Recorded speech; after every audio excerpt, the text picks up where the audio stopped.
Head külalised, põllumajanduse tippjuht aastal 2025 on Lenno Link Väätsa-Agroost. Nii kuulutati täna Olustveres välja juba 13. korda põllumajanduse tippjuht, kelleks valiti Väätsa-Agro juht Lenno Link.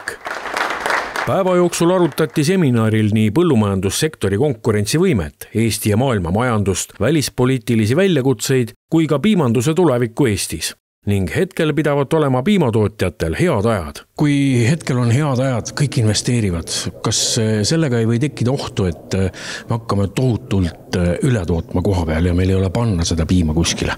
Täna tuleb küll tunnistada, et Eesti piima töötlemise võimekus meil kogu sellele piimale puudub, üks osa piima liigub välja, kuid ma usun, et lähiaastatel ka kindlasti töötlemismahud meil kasvavad.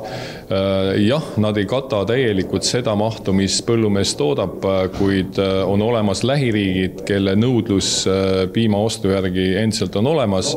Nii et ma usun, et siin tekib selline tasakaal ja väljund sellele piimale saab olema ühte või teist pidi. Kas on mõni sektor ka selline, millel ei ole hetkel võib-olla mitte kõige paremad ajad?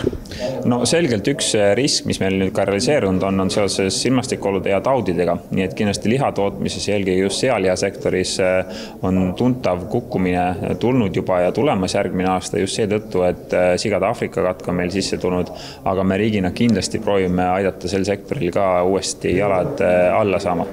Kus kohas nii-öelda king põllumajale kõige rohkem pigistab hetkel? On asju, mida me ise kahjuks muuta ei saa, eks ole, et me siin suurel maailmaturul peame võitlema.